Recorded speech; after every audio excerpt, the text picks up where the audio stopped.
Good morning, good afternoon, and good evening. Welcome back to the podcast. We've talked over the last few weeks about getting good quality sound on your podcast. So today, I want to jump into some gear. Since we spent some time talking about your room, I want to actually go over my recommended gear list to help you get the right equipment so you can create a podcast that sounds good, as well as having great content. So let's start where it all begins, with the microphone. Yeah, you'll hear a lot of podcasting consultants and a lot of engineers recommend this mic, and I recommend it too. It's the Technica ATR 2100. The reason most of us recommend this mic is that it is, first of all, inexpensive. It sounds good. And it also eliminates a lot of the problems that most podcasters experience. The Technica ATR 2100 is a dynamic microphone, which, if you remember from a few episodes back, a dynamic microphone is a microphone that does not require power. And so it picks up less room noise. You have to get a little bit closer to it, but the benefit of that is that it shuts out, in a way, the extra room noise, reverb, or anything else that other microphones like condenser microphones would pick up in greater amounts. The ATR 2100 is a combination mic. It has both USB and XLR connectivity. So that makes it really flexible. You can connect it directly to your computer. You can also connect it to audio interfaces, digital audio interfaces that have XLR inputs. You could also connect it to preamps and things like that. It also comes with both cables. It also comes with a mic stand. It's a great value at about around $65 is where it usually hovers on Amazon. And as I recommend all of these pieces of gear to you, I actually have them on a list on my site. If you go to dannyosment.com/resources, my last name again is spelled OZMENT, dannyosment.com/resources, you'll see all of these listed. So once you have the ATR 2100, it's a good idea to get a good pop filter. You'll see a lot of people recommend a windscreen. That's usually that foam ball that covers up the grill of the microphone. That is not a pop filter. That is primarily there for if you were using the microphone outside to prevent wind noise. A pop filter is actually usually a circular shaped thing that has what looks like pantyhose stretched across it. The job of the pop filter, as we mentioned before, is to stop plosives, B's, P's from thumping the microphone diaphragm and making that thumping sound that you hear sometimes. Now, to record this podcast, I'm using a Shure SM7B. And Shure actually has a combo windscreen pop filter in the form of a really, really, really thick foam ball or cover that protects the diaphragm of the microphone from pops. With the ATR 2100, it is best to get that circle pop filter with the pantyhose. I recommend one on my list. It's the Neewer NWB-3. That's the Neewer NWB-3. That does a great job of stopping pops from getting into the microphone. Then you need a microphone stand to put the microphone on. Now, the ATR 2100 does come with a stand. It is inadequate, in my opinion. It's really short. It would be really hard and uncomfortable to record a whole podcast using it. So I recommend the On-Stage Stands MS7920B. That is actually a kick drum mic stand. So the bass drum in a drum set is usually on the floor. So you need a shorter microphone stand that has a base to point the microphone at the front of the drum. Well, it's actually the perfect height when you put it on a desk to hold your microphone right at mouth level or above mouth level, pointing down, which is a good way to get a good quality sound. You'll also see people using those scissor telescoping boom arm stands. Neewer makes one. I have it on my list as well. They clip to your desk. They're nice. I sometimes find them inadequate in terms of strength and flexibility and being able to move around. So that's why I, number one, recommend that kick drum mic stand as a replacement. Again, not very expensive. I think it's $19.99 or something like that. Now, let's talk about how you're going to record your podcast. If you want to do things remotely, on location, and recording people maybe in groups, a really good tool to have is a portable recorder. And the portable recorder that I recommend is the Zoom H6 recorder.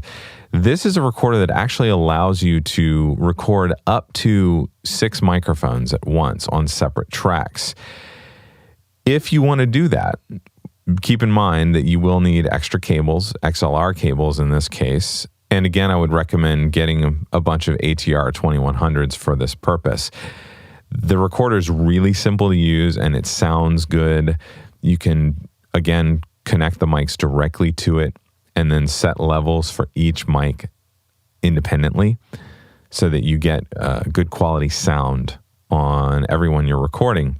There are multiple packages for this. They come with different things like remotes and windscreens and stereo mic attachments and shotgun mic attachments. I have it on my list, and I also have listed there some memory cards for it because the Zoom H6 does use an SD card to record. Now, if you're not recording on location and you want to record your solo podcast at home on your laptop, you're going to need a digital audio workstation, or a DAW for short. This is basically recording editing software. The DAW that I'm recommending right now is free. It is Pro Tools First. Pro Tools is the industry standard in terms of digital audio workstations. It was the first to be created. It's the one that most people use in the recording industry. They have a free version now that also has cloud storage and everything included that you would need to record a podcast. As with most free versions of software, it does have some of the more advanced features taken out, but for most people that are just recording a solo podcast, it's really all you're going to need. There are others out there that are free, GarageBand, of course, Audacity that a lot of people use. But in terms of ease of use and workflow, I really like Pro Tools First. Now, if you're interested in purchasing a DAW, you can subscribe to Pro Tools. I believe it's $12 a month or something like that now. I also recommend the DAW by Pre-Sonus. Studio One is a nice full-featured DAW that I believe you can get for $299, about the same price as Apple's Logic, and much better, much more full-featured and easy to use. Now, finally, let's talk about recording interviews. There are a lot of services out there, a lot of ways to do this. In my most previous episode, I talked about the double ender as a way to record interviews. That is still going to be the best quality way to record an interview. But there are easier ways to do this. The way that I recommend most podcasters record interviews is to use Zoom Pro. Now, this is Zoom communication software. It's a different company than Zoom that makes the portable recorder I already mentioned. Zoom Pro is sort of the industry standard for meeting software right now. And there are a lot of benefits to using Zoom Pro. The Pro version is $15 a month. What it allows you to do, first of all, is to record separate tracks of audio for each person that speaks. The reason I recommend Zoom Pro over other call recorders like Ecamm for Skype and things like that is, first of all, Zoom seems to be a little bit more stable than Skype. Like I said, it's the industry standard. Even the free version, I think you can have up to 37 people on the call. So it seems to be more stable. And the reason I think this is that Zoom, while it's recording each guest, it actually seems to modulate the bandwidth that each guest is using. So if someone has slightly worse internet, or they have more people on their Wi-Fi network or something like that, Zoom will actually lower the quality of the recording so that it doesn't actually drop out or cut off or get those errors that you hear a lot of times on Skype recordings. The other reason that I prefer Zoom over Skype and some of the more standard call recorders is that it's easy to use for the guest. You simply send a link, a URL to the guest. And what that does when they click on it is, if they haven't already installed Zoom, it installs the plugin on their browser, and then it opens it up for them. It's very easy to use. It's simple. It doesn't require logging into Skype for the first time in 4 months and realizing they have to update or they've forgotten their Skype username or something like that. Just easier. It's easier for the guest. It's easier for the guest. Now, if you want slightly better quality and you don't want to go up to the double ender, you don't want to ask your guests to do that, there are other services out there that I recommend.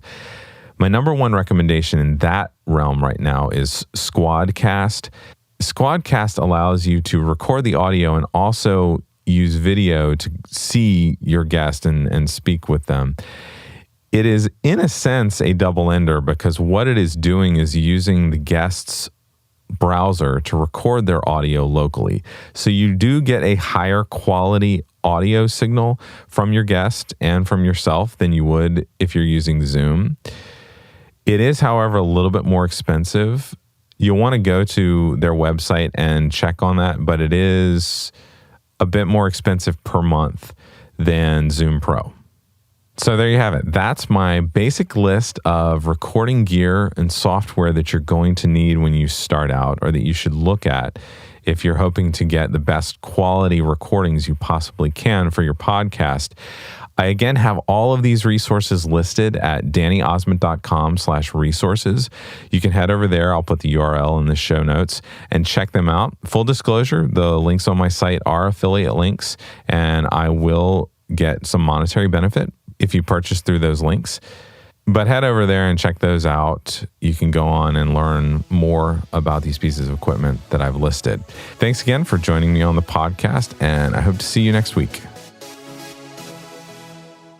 What are you an expert at? If you have a podcast, chances are your show features your area of expertise. But how much do you really know about podcast production? My clients often thank me for making their shows sound great, but in my opinion, the main benefit I provide for all of my production clients is time. Time to do what they are experts at. Time to grow their businesses. Time to focus and not stress out trying to do the technical production work that isn't their area of expertise. If you have a podcast or want to start one and you're ready to save 3 hours or more each week to focus on the stuff you're an expert at, I'd love to do all of your editing, mixing, mastering, and show distribution for you so that you can focus on growing your community and business. You can find out more at emeraldcitypro.com/services.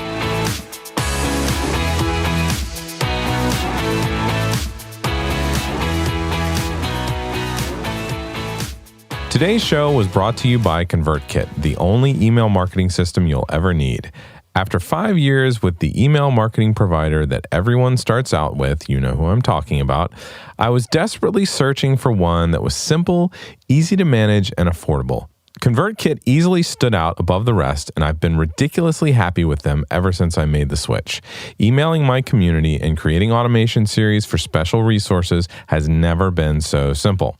Whether you're ready to start your first email marketing setup or you're searching for a new provider, I highly recommend Convertkit. Go check them out and other resources that I recommend at dannyosmond.com/resources. That's dannyosmond.com/resources.